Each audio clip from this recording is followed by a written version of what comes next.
నమస్తే. శ్రీ గురుభ్యో నమః. శ్రీమాత్రే నమః. ఆదిత్యాయ చ సోమాయ మంగళాయ బుధాయ వృషభృషణిభ్యే రాహవే కేతవే నమః.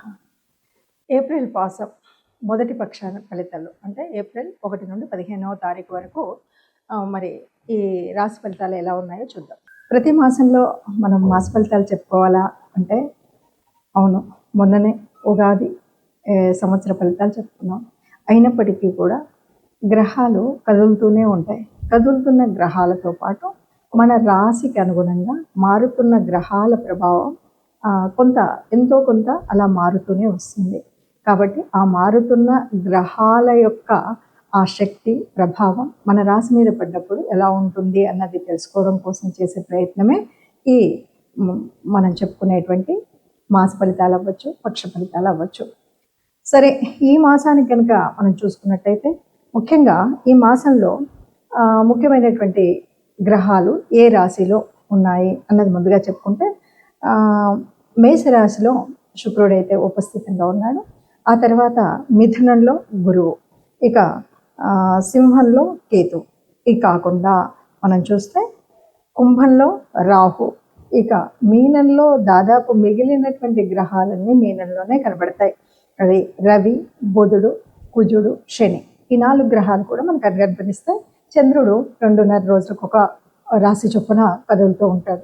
మరి ఇలా ఉన్నప్పుడు ఈ గ్రహస్థితి ప్రకారంగా ఏముంటుంది, ఎలా ఉంటుందంటే ముందుగా అయితే ద్వాదశ రాశుల అందరికీ ఒక మాట చెప్పుకోవాలి. ఒకటి, ఇప్పుడు అన్ని గ్రహాలు కూడా ఎందులో ఉన్నాయి అంటే రాహుకి కేతువుకి మధ్యన ఉన్నాయి. అంటే దాదాపు అందరికీ కూడా ఎంతో కొంత కాలసర్ప దోషం కానీ, కాలసర్పము అంటే మనం సుబ్రహ్మణ్య స్వామిని ఆరాధించవలసిన సమయం కానీ చెప్పుకోవాలి. ఈ కాలంలో పుట్టిన ఎవరైనా సరే కాలసర్ప దోషంలో ఉన్నట్టే మనం చెప్తూ ఉంటాం.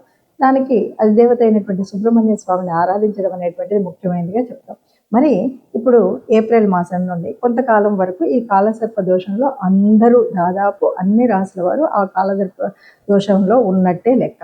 కాబట్టి వీలైనంత వరకు ఒక ముందు జాగ్రత్తగా వీలైనంత వరకు ఎక్కడైనా సరే సుబ్రహ్మణ్య స్వామి ఆరాధన, సుబ్రహ్మణ్య స్వామి దేవాలయాలను దర్శించడం, అర్చించడం అనేటువంటిది ముఖ్యమైన కార్యంగా చేసుకుంటూ మరి ఈ మాసం 2026 ఏప్రిల్ మాసానికి అసలు ఈ మాస ఫలితాలు ఎలా ఉన్నాయో తెలుసుకుందాం. ముందుగా మేషరాశిని కనుక మనం చూసినట్టయితే లగ్నంలో శుక్రుడు ఉన్నాడు. అలాగే శుక్రుడు లగ్నంలో ఉన్నప్పుడు ఎలా ఉంటుంది అంటే మేషరాశి లక్షణాలే కొంచెం దూకుడు స్వభావము, కొంచెం స్పీడ్ ఎక్కువగా ఉండడం అలా ఉంటుంది కదా. సరే, ఇక 3లో గురువు ఉన్నాడు, తర్వాత 5లో కేతువు, 11లో రాహు, 12లో రవి, బుధ, కుజ, శనులు ఉన్నారు. మరి ఇలా ఉన్నప్పుడు రాశి యొక్క ఫలితాలు ఎలా ఉంటాయి మరి మాసానికి అని కనుక మనం చూసినట్టయితే ముఖ్యంగా ఒక రకంగా చెప్పాలంటే శుక్రుడు ఒక్కడే బలవంతుడు. అలా ఇక్కడ మనకు కనబడేటువంటిది అలసట ఎక్కువ కనిపిస్తుంటుంది. ఎక్కువగా ఏ పని చేసినా కూడా అలసిపోయినట్టు, చేసిన పని చేసినట్టుగా కొద్దిగా అనిపిస్తుంది. వృత్తి, ఉద్యోగ, వ్యాపారాలలో కొన్ని తప్పులైతే జరుగుతాయి. అవి కూడా దాదాపుగా స్వయంకృతాపరాధాలే ఎక్కువగా కనిపిస్తాయి. అవి మనం చేయాల్సిన మన జాగ్రత్త ఏంటంటే అవి ఏవి ఏర్పడకుండా మనం జాగ్రత్తగా పాటించాలి. ఇక విద్యార్థులు కనుక చూస్తే వేరే విషయాల మీద శ్రద్ధ పెట్టి అసలైనటువంటి చదువు మీద శ్రద్ధ లేనట్టయితే కాలం అంతా వృధా అవుతుంది. కాబట్టి జాగ్రత్తగా ఉండాలి, జాగ్రత్తలు చేపట్టాలి. అట్లాగే శని, కుజుడు ఏకాదశ గతులు అంటే ఇద్దరు కూడా 11లో ఉండడం వల్ల మనం తీసుకునేటువంటి నిర్ణయాలన్నీ కూడా 10 మంది విమర్శించే రీతిగా ఉంటాయి. చాలా జాగ్రత్తగా ఉండాలి. కొన్నిసార్లు అయితే మనం ఏదైనా తలపెట్టినటువంటి పనులు మధ్యలో విరమించుకునేటువంటి పరిస్థితి ఉంది. కొద్దిగా మనం జాగ్రత్తగా ఉన్నట్టయితే ఈ కష్టాలు ఏవి లేకుండా ఉంటాయి. ఈ మాసంలో ఏది ఏమన్నా సరే మేషరాశి వారు కాస్త జాగ్రత్తగా ఉండడమే మంచిది అని చెప్పచ్చు. మనం రాశి ఫలితాలు అయితే చెప్పుకున్నాం.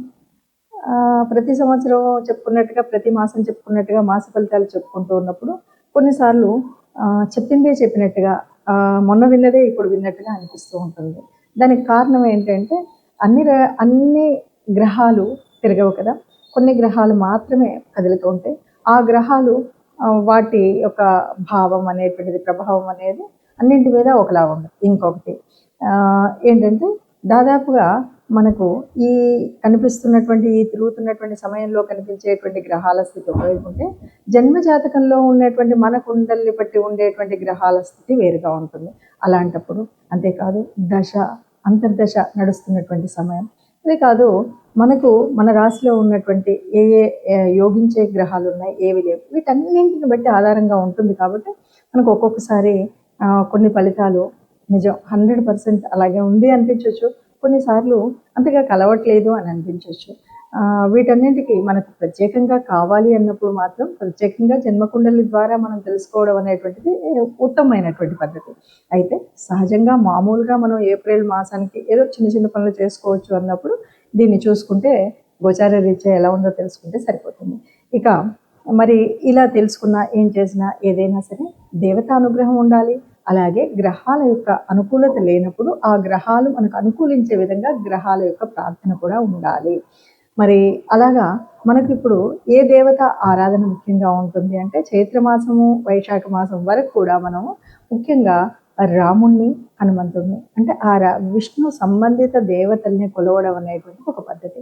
ముఖ్యంగా మనకి ఈ ఏప్రిల్ మాసము అంటే మనకు వచ్చేటువంటిది ఎలా ఉంటుందంటే, చైత్ర వైశాఖాల కలిమేడిగా ఉంటుంది. కాబట్టి మనము ఆ దేవదేవుడు ఓ అవతారమూర్తి రాముడు ధర్మస్వరూపుడు కాబట్టి రామావతారాన్ని, ఇంకొక విషయం ఏంటంటే మనం చైత్రమాసం అంతా కూడా రామోత్సవాలు చేసుకుంటాం.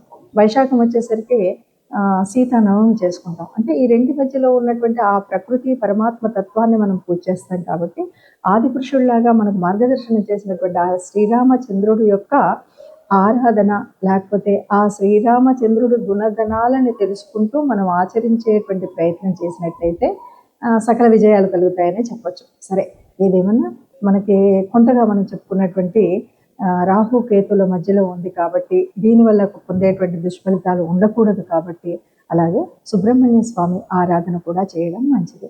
ఇవన్నీ కాదండి, సుబ్రహ్మణ్య స్వామి, ఇటు రాముడు, ఇవన్నీ మళ్ళీ ఇష్టదేవత ఇన్ని రకాలు అంటారు కాబట్టి అని అంటే కనుక హాయిగా వారం వారం నవగ్రహ మండపానికి వెళితే ఏ రకమైనటువంటి కష్టం లేకుండా హాయిగా ఉంటాం.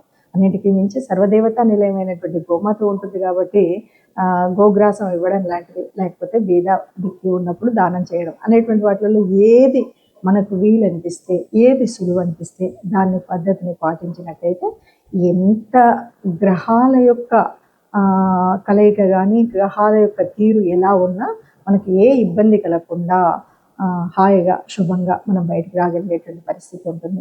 అలా ఉండాలి. అందరూ అంతే ఆనందంగా ఉండాలి, అందులో మనం కూడా ఉండాలి ఆశించేటువంటి ఒక గొప్పనైనటువంటి సనాతన ధర్మంలో ఉన్నటువంటి వాళ్ళం మనం మాత్రమే చూసుకునేటువంటి ఈ జ్యోతిష్యము, జాతకము అనేటువంటి దీంట్లో ఇది చక్కని ఒక వైజ్ఞానిక శాస్త్రం. దీంట్లో అనేక రకాలైన రుజువు సాక్ష్యాలతో నిరూపించబడినటువంటి శాస్త్రం కాబట్టి ఇందులో తప్పనిసరిగా మనం కనుక అనుకున్నట్టుగా నిజంగా మన తిథి వార నక్షత్రాలు సరిగ్గా ఉన్నాయి అని చూసుకున్నప్పుడు తప్పనిసరిగా మనకు మార్గదర్శనం చేసేటువంటి శాస్త్రం ఇది. కనుక ఇప్పుడు మనం చూసుకున్నటువంటి దాంట్లో సంతృప్తి కనుక చెందకపోతే తప్పనిసరిగా మీరు మీ జన్మ జాతకాన్ని ఎవరైనా నిపుణులైనటువంటి పండితుల చేత లేదా జ్యోతిష నిపుణుల చేత చూయించుకుని మీ యొక్క ఈ సంవత్సర కాలానికి అనువుగా ఉండే రకంగా మీరు మార్గదర్శనం చేయించుకోవచ్చు.